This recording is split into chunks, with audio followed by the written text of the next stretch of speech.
Hello students. हमने अपने पिछले वीडियो में बात की थी बेटा regarding goes theorem and it's applications. उसी को कंटिन्यू करते हुए हम लोग आज डिस्कस करेंगे, इलेक्ट्रिक फील्ड कैलकुलेट करेंगे due to charge spherical cell.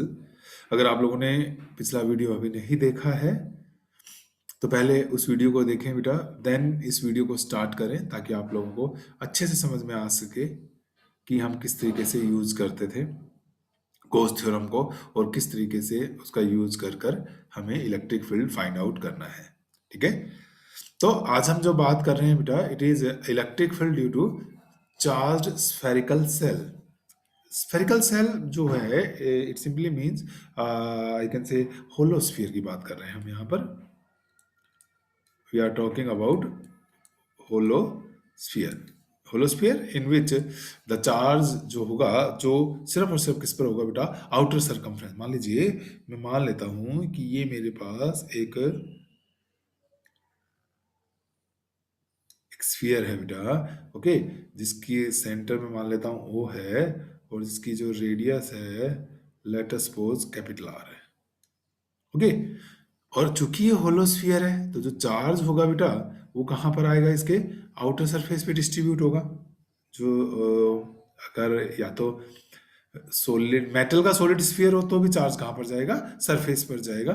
ठीक है, तो ये मान लीजिए जो इसका चार्ज है ये कहाँ पर डिस्ट्रीब्यूटेड है, सिर्फ और सिर्फ इसके आउटर सरफेस के ऊपर चार्ज डिस्ट्रीब्यूटेड है हमारे पास। ठीक है, और अगर चार्ज सरफेस पर डिस्ट्रीब्यूटेड है, ये स्फीयर है, थोड़ा सा मे बी आपको परफेक्ट स्फीयर ना दिख रहा हो, ठीक है, तो वो थोड़ा सा ड्राइंग की बात है।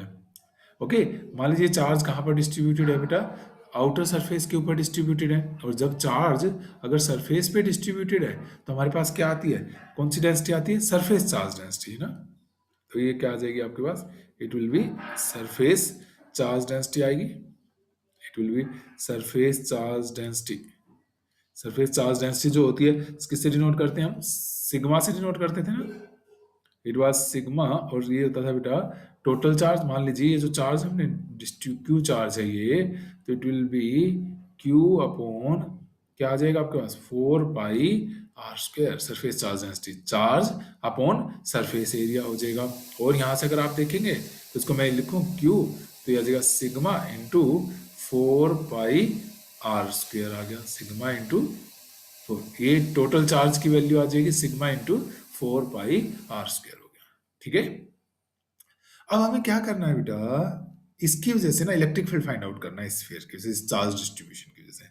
हम 3 पार्ट्स में करेंगे। एक बार हम कहीं यहाँ पर ले लेंगे, मान लीजिए ये मेरा फर्स्ट पॉइंट है, मतलब हम फर्स्ट केस में हम क्या करेंगे कि जब मेरा पी पॉइंट जो होगा वो पॉइंट कहाँ पर होगा बेटा, when point P is outside the spherical cell. P is the point, observation point है, और ये ऑब्जर्वेशन पॉइंट कहाँ है, outside, outside the spherical cell,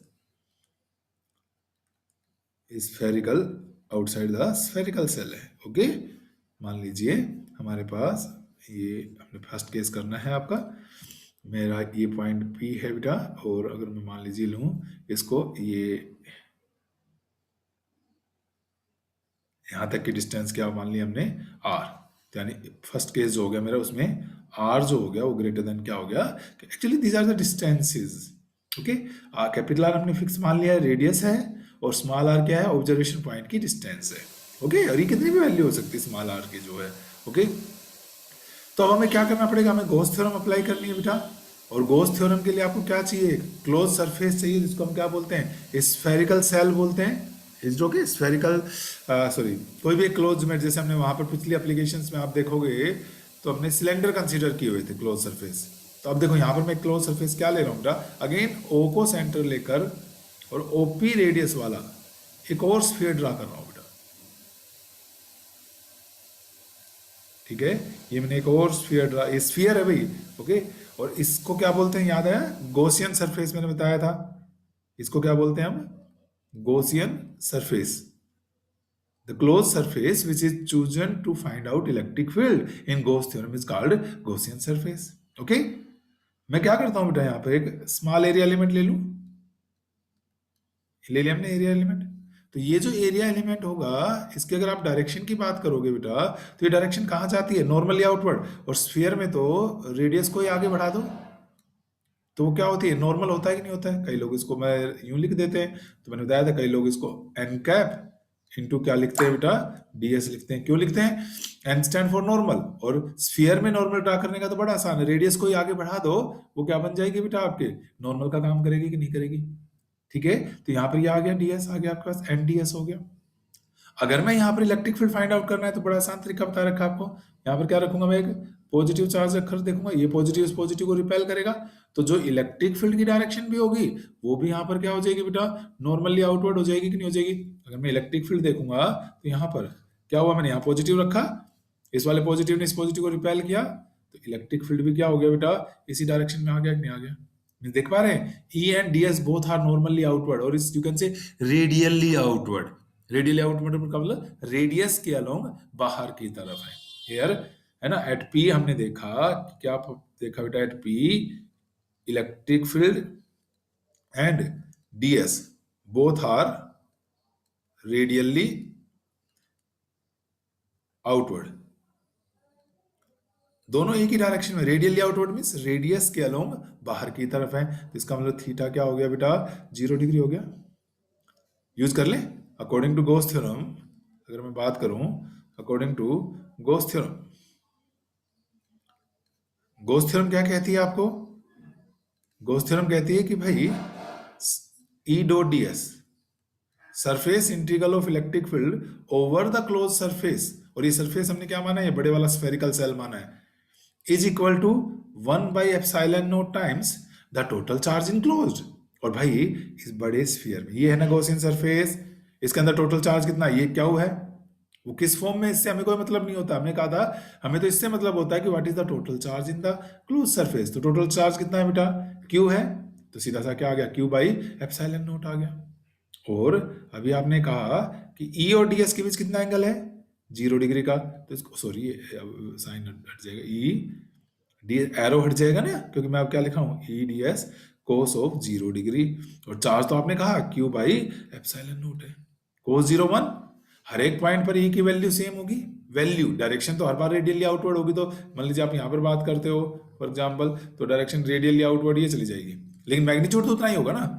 तो क्या हो जाएगा बेटा, ई को मैं बाहर ले लूँ इंटीग्रेशन से, ई बाहर आ गया, अंदर क्या बचा आपका d s, it is q by epsilon not, और it is E D s का इंटीग्रेशन टोटल सरफेस है। और ये बेटा गॉसियन सरफेस, कई बार बस यहाँ गलती करते हैं, आपको पता है एरिया 4πr², और जल्दबाजी में बच्चे कैपिटल आर लिख देते हैं, नहीं, ये इंटीग्रेशन किसके लिए हो रहा है, गॉसियन सरफेस के लिए। और गॉसियन सरफेस का जब एरिया निकालोगे आप, तो बड़े वाला एरिया है बेटा, और बड़े वाला एरिया कितना होगा, 4πr², and this is equal to Q by epsilon naught. तो मेरे पास कितना आ गया, देखो यहां से अगर मैं कहूं इलेक्ट्रिक फील्ड आ गया बेटा, E is equal to q upon 4π epsilon not r², q upon 4π epsilon not r² आ गया। कब, जब r आपने क्या लिया हुआ था, ग्रेटर देन r लिया हुआ था। समझ में आया, हमने क्या किया बेटा, ये एक स्फेरिकल सेल था जिसके सरफेस पर क्यू चार्ज डिस्ट्रीब्यूटेड है, आर रेडियस वाला स्फीयर था, कैपिटल आर वाला। तो जब सरफेस पे चार्ज हो तो क्या बनता है, सरफेस चार्ज डेंसिटी होती है, एंड इट इज सिग्मा क्या हो गया, क्यू बाई 4πr², तो यहाँ से क्यू निकाल लें, सिग्मा इंटू 4πr² हो गया। अब इस पी पॉइंट पर हमने देखा, सॉरी, अब हमने एक ऑब्जर्वेशन पॉइंट लिया, पहला केस ले रहे हैं, when point P lies outside the spherical cell, और स्मॉल आर मैंने क्या मानी है, डिस्टेंस मानी है किसकी, ऑब्जर्वेशन पॉइंट की, which is greater than capital R बेटा। तो मैंने यहाँ पर एक स्मॉल एरिया कंसिडर किया, और स्मॉल एरिया क्या होगा बेटा, नॉर्मली आउटवर्ड होगा कि नहीं होगा। और यहाँ पर अगर मैं पॉजिटिव चार्ज रखता हूँ तो इलेक्ट्रिक फील्ड भी नॉर्मली आउटवर्ड हो गया, तो दोनों सेम डायरेक्शन में, तो थीटा 0। अगर आप गॉस थ्योरम की बात करते हैं तो E dot D S is equal to Q by epsilon naught होता है, both are in same direction, E D S cos 0 1 हो गया बेटा। और इलेक्ट्रिक फील्ड तो हर पॉइंट पे सेम होगा, गॉसियन सरफेस को हम डिफाइन इस ढंग से ही करते हैं कि जिसके हर पॉइंट पर इलेक्ट्रिक फील्ड की वैल्यू सेम हो, ई बाहर आ जाएगा, ds means total surface area of Gaussian surface. कई बार मैंने कहा कैपिटल आर मत पुट कर देना, कैपिटल आर तो ये स्फीयर था, जबकि हम इंटीग्रेशन किसके लिए कर रहे हैं, इस सरफेस के लिए कर रहे हैं। तो E is equal to Q by 4 pi epsilon naught r square. चलो एक बात करते हैं अब। मान लो ये चार्ज बेटा यहाँ पे डिस्ट्रीब्यूट नहीं होता है, ये इस स्फीयर पे डिस्ट्रीब्यूट नहीं होता, और मेरे पास क्या होता है, एक पॉइंट चार्ज होता जो यहाँ रखा होता, ठीक है, सेंटर पे रखा होता पॉइंट चार्ज, और मैं कहता इस आर डिस्टेंस के ऊपर इलेक्ट्रिक फील्ड फाइंड आउट करो, तो क्या अब यही नहीं आता, Q by 4 pi epsilon naught r square, point charge की वजह से यही होता है कि नहीं होता है हमारे पास। तो इसका मतलब क्या हो गया कि for a point lying outside the whole charge behaves as if it is concentrated at the center as a point charge। अगर पॉइंट P आपका स्फीयर से बाहर है तो सारा चार्ज ऐसे बिहेव करेगा बेटा जैसे एक पॉइंट चार्ज हो, और वो कहाँ पे रखा हुआ हो, सेंटर पे। ठीक है, तो आगे ये हमारे लिए हेल्पफुल भी होता है, ये रिजल्ट प्रॉब्लम्स में हम इसको यूज कर सकते हैं। ठीक है, ये जो मैंने सर समझाने के लिए बताया आपको कि ये हम इस तरीके से यूज करेंगे इसको। चलो आगे, ये क्या हो गया बेटा, when point P lies outside. अब हम केस नंबर 2 लेकर देखते हैं बेटा। मान लीजिए मेरा पॉइंट पी कहाँ पर आ गया है, अगर मैं मान लीजिए यहां से बात करूं, case 2, when point P lies on the surface, lies on the surface of spherical cell,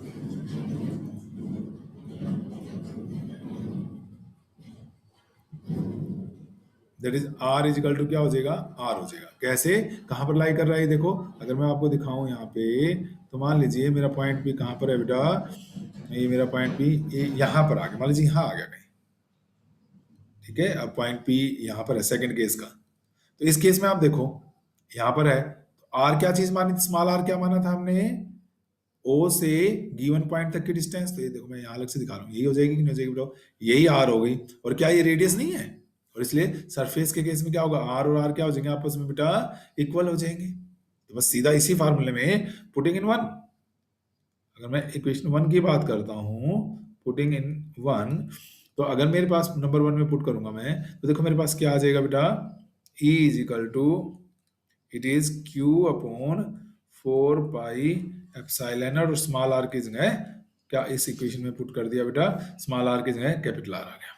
तो ये इलेक्ट्रिक फील्ड आ गया एट द सरफेस।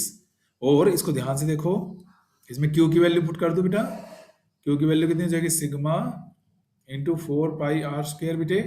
ये यहाँ से नंबर 1 से पुट कर, अच्छा ये एक्चुअली नंबर 1 इसको माना था, तो भाई इसको नंबर 2 कर देता हूं मैं, और ये नंबर 2 हो जाएगा, पुटिंग नंबर 2। ठीक है, ये हो गया। नंबर 1 से मैंने क्या की वैल्यू उठा ली, ये निकाली हुई है बेटा नंबर 1 में आप लोगों ने, और ये कितना आ गया, 4 pi epsilon not are square. तो देखो बेटा 4 पाई से 4 पाई कैंसिल आउट हो गया, आर स्क्वायर से आर स्क्वायर हो गया, तो ये आ गया आपका सिग्मा अपॉन एप्सिलॉन नॉट। तो बेटा सरफेस के ऊपर जो वैल्यू होती है वो होती है सिग्मा अपॉन एप्सिलॉन नॉट। ठीक है, इसमें आर का रोल खत्म, इसका मतलब सरफेस पे इलेक्ट्रिक फील्ड क्या होता है बेटा, कांस्टेंट होता है। और आप देखो बेटा इक्वेशन 2 में ई था क्यू बाई आर स्क्वायर, और यहाँ भी क्यू बाई आर स्क्वायर, लेकिन ये जो आर है इस केस में देखो ये आर से बड़ा है ना, स्मॉल आर कैपिटल आर से बड़ा है। अगर आप बड़ी क्वांटिटी से डिवाइड करोगे तो रिजल्ट छोटा आएगा, और यहाँ पे कैपिटल आर आ गया और ये कैपिटल आर छोटा है बेटा, तो इसलिए क्या होगा, यहाँ इलेक्ट्रिक फील्ड ज्यादा होगा कि नहीं। यानी मैं ये कहना चाह रहा हूँ बेटा सरफेस पर इलेक्ट्रिक फील्ड कांस्टेंट भी होगा और मैक्सिमम भी होगा। तो इलेक्ट्रिक फील्ड हो गया E is equal to sigma upon epsilon not आ गया। ठीक है, ये आ गया at the surface of the spherical shell. अगर हम बात करें P lies inside the spherical cell, P lies inside the spherical cell। अगर हम बात करें P lies inside the spherical cell, क्या होगा बेटा, अभी देखो मैं आपको डायग्राम में समझाता हूं। अगर आप अंदर चले गए कहीं भी, कोई भी पॉइंट ले लिया मैंने अंदर, मान लीजिए ये ले लिया मैं, ठीक है, तो मेरे लिए ऑब्जर्व ये, तो ये बन गया बेटा स्मॉल आर, तो मान लीजिए P यहाँ आ गया अंदर, गॉसियन सरफेस मेरा ये बन जाएगा, इसमें थोड़े डिफरेंट कलर्स यूज किए ताकि थोड़ा समझ में आए। ये बन गया बेटा का। Is there any charge in this? No, there is no charge, because सारा चार्ज तो कहां पर है बेटा? आउटर सरफेस के ऊपर है, यहां पर है चार्ज। इसके अंदर तो कोई चार्ज ही नहीं है, और चार्ज नहीं है तो इसलिए इलेक्ट्रिक फील्ड भी अगर मैं लगाऊं तो इस बार क्यू जो होगा इनसाइड, वो क्या आ गया बेटा? जीरो आ गया। और क्या हो इनसाइड जीरो आने का मतलब, अगर मैं देखूं ये थ्योरम लगाऊं, ई डॉट डी एस, तो वो क्या हो गया? Zero by epsilon not. So which implies कि जो इलेक्ट्रिक फील्ड होगा कब, ये कौन सा केस था बेटा? आर लेस देन आर, तो इलेक्ट्रिक फील्ड की वैल्यू क्या आ जाएगी बेटे? जीरो आ जाएगी। तो inside the spherical cell there will be no electric field. Outside it is inversely proportional to r square. At the surface it is constant and maximum. While inside आपने देखा ये क्या आ गया बेटा आपके पास? इलेक्ट्रिक फील्ड जीरो आ गया। ठीक है, तो इस तरीके से आप इसको देख सकते हैं। अब हम क्या करेंगे, इन डिफरेंट रिजल्ट्स को बेटा ग्राफिकली ड्रा करेंगे। ठीक है, इसी स्फेरिकल सेल की वजह से जो इलेक्ट्रिक फील्ड आए हैं, मैं इनको आपको ग्राफिकली ड्रा करके दिखा रहा हूं बेटा। मान लीजिए ये स्मॉल आर है, डिस्टेंस फ्रॉम द सेंटर है, ये इलेक्ट्रिक फील्ड है बेटा। मैं इसको तीन हिस्सों में डिवाइड कर रहा हूँ। Let us suppose it is R equal to R, ये आर लेस देन आर है बेटे, ये आर ग्रेटर देन आर है, ग्रेटर देन है सिर्फ। ओके, मीन्स ये कहाँ है आप? इनसाइड द स्फेरिकल सेल है। ये आप कहाँ है बेटा? आउटसाइड द स्फेरिकल सेल है। और ये कहां पर है आप? एट सरफेस है। तीन केस बना रहे हैं हम। अभी अभी हमने प्रूव किया बेटा, अगर इनसाइड की बात करते हो तो इनसाइड आपने कहा कि इलेक्ट्रिक फील्ड तो होगा ही नहीं क्योंकि चार्ज जीरो, तो इलेक्ट्रिक फील्ड जीरो, तो लाइन यहीं पर आ जाएगी। एट सरफेस आपने कहा इलेक्ट्रिक फील्ड जो होगा वो सिग्मा अपॉन एप्सिलॉन कांस्टेंट है और मैक्सिमम एकदम जंप कर जाएगा बेटा। और आउटसाइड की अगर बात करूं तो आउटसाइड अभी आपने निकाला था, it is q by 4 pi epsilon not are square. तो E inversely proportional to r square, तो कुछ हाइपरबोलिक टाइप का बन जाएगा। E is inversely proportional to r square. ठीक है बेटा, ये ग्राफ आएगा यहाँ पे जीरो, सरफेस पे it will be sudden jump, यहाँ जीरो से एकदम से मैक्सिमम पर जंप कर जाएगा बेटा। ओके, और इसलिए हम बोलते हैं क्योंकि यहाँ पे सडन जंप है तो ग्राफ में डिसकंटिन्यूटी आ गई, तो हम कहते हैं कि इलेक्ट्रिक फील्ड जो होता है it is discontinuous at surface of spherical cell, charge spherical cell. Charge spherical cell के सरफेस पर बेटा इलेक्ट्रिक फील्ड जो होता है वो डिसकंटिन्यूअस होता है, क्योंकि हम अगर अंदर से आए तो यहाँ पे जीरो होना चाहिए था, इन्फिनिटी से चलते हुए आएंगे तो यहाँ पर मैक्सिमम होना चाहिए था। एक पॉइंट पर दो दो वैल्यूज आ रही हैं, which is not possible, hence we will say it should be, it is a discontinuous function. Okay, तो इस तरीके से आप स्फेरिकल सेल की वजह से क्या निकाल सकते हो बेटा? इलेक्ट्रिक फील्ड फाइंड आउट कर सकते हो डिफरेंट डिफरेंट पॉइंट्स के ऊपर। क्लियर? चले आगे। तो अब हमारे पास जो आगे आएगा बेटा, ठीक है, नेक्स्ट जो है वो क्या है देखते हैं जरा एक बार। It is mechanical force. Next है मैक मैकेनी इट इज दिस इज ये आएगा ना, भी कर लेता हूँ, sorry. It is mechanical force, it is mechanical force on the surface of charged, mechanical force on the surface of charged spherical cell, mechanical force on the charge spherical shell क्या है एक बार पहले मैं बताता हूँ क्यों मैकेनिकल फोर्स लगेगा, then we will make a derivation for it. मान लो बेटा मेरे पास कोई भी किसी भी अभी आप स्फेरिकल ले रहे थे, स्फेरिकल भी ले सकते हो, मैं जनरल कर दूं। कभी कभी आप सोचें कि स्फेरिकल के लिए वैलिड है ये रिजल्ट, मतलब मान लीजिए कोई भी किसी भी शेप का, चलिए मेरे पास एक, अरे यार ये क्या बन गया, एक को रब करना पड़ेगा भाई, ये तो अच्छा नहीं बना बिल्कुल ही। ठीक है, दोबारा बनाएंगे इसको ना, थोड़ा स्फेरिकल ले लेते हैं। मान लीजिए ये मेरे पास ये कोई एक स्फेरिकल है, कोई भी okay, on the spherical cell ना लेके ऑन द चार्ज कंडक्टर लो बेटा। मैं यही बोल रहा हूँ कि मतलब ना ये रिजल्ट कॉमन रिजल्ट चार्ज, जरूरी नहीं है कि आप स्फेरिकल के लिए कहें, मैं ये बार बार यही समझाना चाह रहा हूँ कि अब जो मैं करवा रहा हूँ it is journal article on the surface of charge conductor. अब ठीक है बेटा, ये कोई कंडक्टर है मान लीजिए मेरे पास, और अभी मैं समझा रहा था, मान लीजिए इसके सरफेस के ऊपर क्या डिस्ट्रीब्यूटेड है बेटा, यूनिफॉर्मली चार्ज डिस्ट्रीब्यूटेड है, ठीक है। अच्छा, मैं इस बार रेडियस नहीं ले रहा हूँ, इसकी क्यों नहीं ले रहा हूँ कि मैंने अभी बोला बेटा ये किसी भी शेप का हो सकता था, जरूरी नहीं है आप स्फेरिकल लें, कंडक्टर है बस ये। तो कंडक्टर की प्रॉपर्टी है कि चार्ज तो सिर्फ कहाँ पर डिस्ट्रीब्यूट होगा बेटा, आउटर सरफेस पे डिस्ट्रीब्यूट होगा। तो मान लेते हैं इसकी वही सरफेस चार्ज डेंसिटी कितनी है बेटा, सिग्मा। सिग्मा क्या है इसका, सरफेस चार्ज डेंसिटी।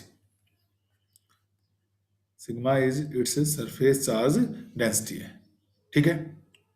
होगा क्या बेटा, जैसे मान लीजिए अब मैं एक स्मॉल पोर्शन ले लिया मैंने यहाँ का, ठीक है, एक स्मॉल पोर्शन ले लिया डीएस, और मान लीजिए डीएस के ऊपर डी क्यू चार्ज है, सिर्फ इस डीएस के ऊपर। तो सिग्मा को मैं क्या लिख सकता हूं, charge upon surface area, D Q by D S. तो डी क्यू जो हो गया वो कितना आ गया आपका, सिग्मा इंटू डी एस आ गया। सिग्मा इंटू डी एस हो गया कि नहीं हो गया बताओ, ठीक है। अब क्या होगा, मान लीजिए इसको मैं स्मॉल एलिमेंट इसलिए कोई पॉइंट चार्ज मान लेता हूं, पर बचा हुआ जो चार्ज है बेटा स्फीयर, जैसे ये चार्ज है, ये चार्ज, ये इस चार्ज को रिपेल करेगी, ये वाले चार्ज इधर फोर्स लगाएंगे, ये इधर फोर्स लगाएंगे, तो इसके ऊपर एक नेट फोर्स लगेगा कि नहीं लगेगा बताओ। मैंने इसको दो पार्ट्स में तोड़ लिया, एक स्मॉल एलिमेंट ले लिया, बाकी एक मैंने क्या कह दिया बेटा, रिमेनिंग पोर्शन कह दिया। तो जो रिमेनिंग पोर्शन है वो इस गिवन स्मॉल पोर्शन के ऊपर फोर्स लगाएगा, रिपेल करेगा कि नहीं, बचा हुआ चार्ज इस चार्ज को, और वही फोर्स हमें कैलकुलेट करना है बेटा कि वो कितना फोर्स इसके ऊपर लगाएगा, ठीक है। अगर मैं आपके साथ बात करूं बेटा, यहां पर अभी अभी हमने प्रूव किया था कि जस्ट मान लीजिए मैं यहां पर एक पॉइंट ले लूं ए, कोई भी एक पॉइंट ले लिया जस्ट आउटसाइड, ठीक है। तो अगर मैं एट ए की बात करूं बेटा, जस्ट आउटसाइड द कंडक्टर, अभी अभी पिछली एप्लीकेशन बैक करो वीडियो को, इसी वीडियो में आप देखेंगे, आपने प्रूव किया था इलेक्ट्रिक फील्ड क्या होता है, सिग्मा अपॉन एप्सिलॉन नॉट होता है कि नहीं होता है, होता है। अभी ये इलेक्ट्रिक फील्ड किस किस की वजह से है, अगर मैं आपको समझाऊं, क्योंकि पूरे स्फीयर की वजह से, ठीक है, ये बात नो डाउट हमने पूरे स्फीयर की वजह से निकाली थी ये, ओके। तो अब अगर मैं आपको समझाऊं तो वैसे मैं इसको दो पार्ट्स में तोड़ रहा हूं, एक तो बेटा स्मॉल एलिमेंट, मान लीजिए स्मॉल एलिमेंट की वजह से कितना है, E1 है, नॉर्मली आउटवर्ड होगा, बचे हुए की वजह से सो हम लोग कर रहे थे,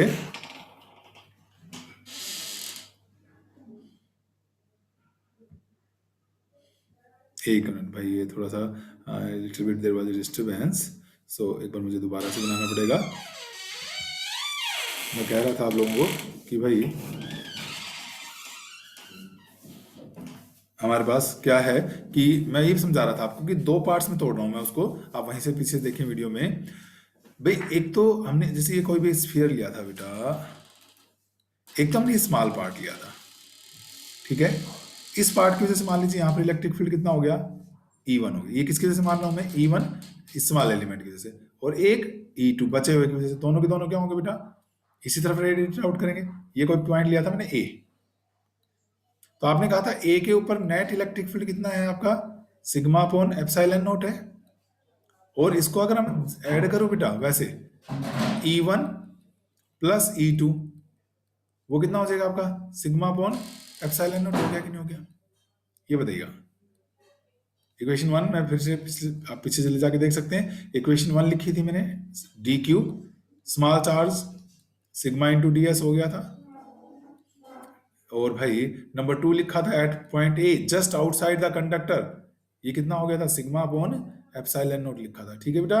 ये हमने लिया था कि भाई कंडक्टर है, इसके ऊपर क्या है आपका, चार्ज डिस्ट्रीब्यूटेड है, इस पूरे के ऊपर यूनिफॉर्म चार्ज डिस्ट्रीब्यूशन है। मैंने कहा था ये किसी भी शेप और साइज का हो सकता है, इसलिए मैंने इसकी रेडियस नहीं बताई आपको कि ये रेडियस कितनी होगी, ठीक है। और हमने ये मान लिया था कि इस स्मॉल पोर्शन जो ये लिया है स्मॉल एलिमेंट, इसके ऊपर कितना चार्ज है, डी क्यू चार्ज है, तो ठीक है। मैंने कहा जस्ट आउटसाइड द कंडक्टर अगर आप देखेंगे तो इस पोर्शन की वजह से प्लस रिमेनिंग पोर्शन की वजह से, दोनों की वजह से जो इलेक्ट्रिक फील्ड होगा वो आउटर डायरेक्शन में होगा। अच्छा, मैं अगर बात करूं ये पॉइंट जस्ट, जैसे मैं इधर अलग से दिखाऊं एक बार, ये सरफेस ले रहा हूँ बेटा, ये स्मॉल एरिया मान लीजिए हमने लिया हुआ था, ठीक है, तो ए पॉइंट तो यहाँ लिया था मैंने, अब बी यहाँ ले रहा हूँ। अब इस बी पर मैं बात करूँ, देखो बेटा ये मान लो इलेक्ट्रिक फील्ड, यूँ समझो, ये सॉरी चार्ज है स्मॉल एलिमेंट वाला, तो ये तो इलेक्ट्रिक फील्ड इधर पैदा करेगा, और जो बचा हुआ स्फीयर है मान लीजिए वो इसको मैं अलग से दिखा रहा हूँ प्लीज, इसे दो पार्ट्स में हमने माना हुआ है, मैंने अलग अलग दिखा रहा हूँ। ये वाला जो है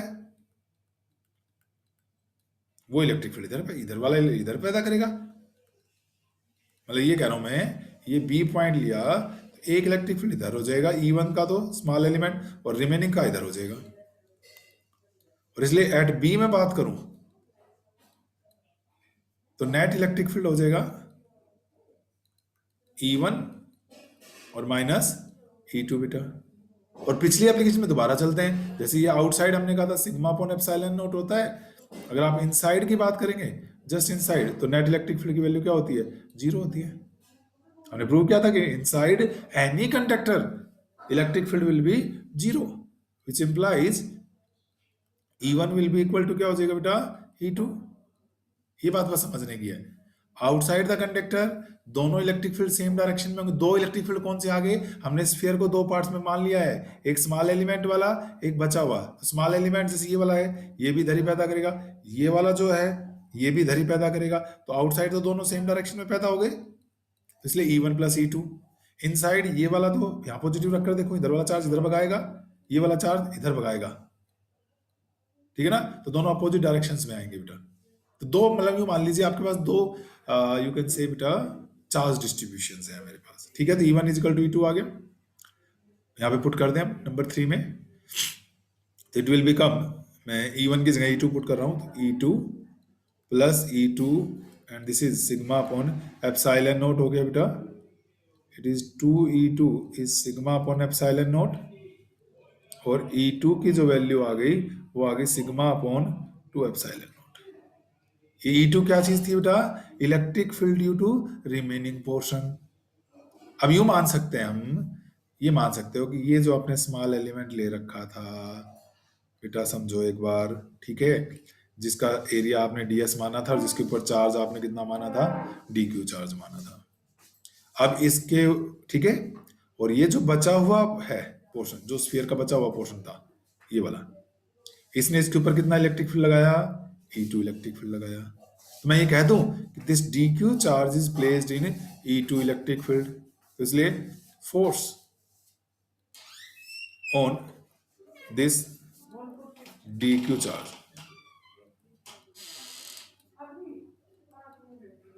force on this dq charge कितना हो जाएगा, F, and this is dq into E2, F is equal to dq into E2।